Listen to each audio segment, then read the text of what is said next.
குபேரன் பெரும் செல்வந்தனான பிறகு அவனுக்கு ஒரு சிறு அகந்தை ஏற்பட்டது.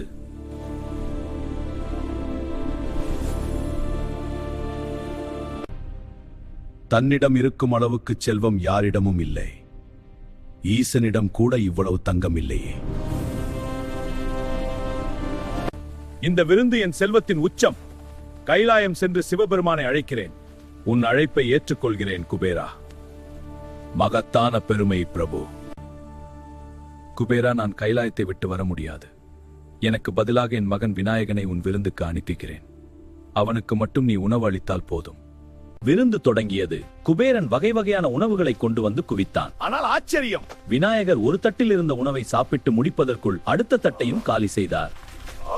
இதனை பற்றிய முழு விவரங்களும் மற்றும் லிங்கும் வீடியோவிற்கு கீழே உள்ள டிஸ்கிரிப்ஷன் பாக்ஸில் கொடுத்திருக்கிறேன். மறக்காம செக் பண்ணி பாருங்க.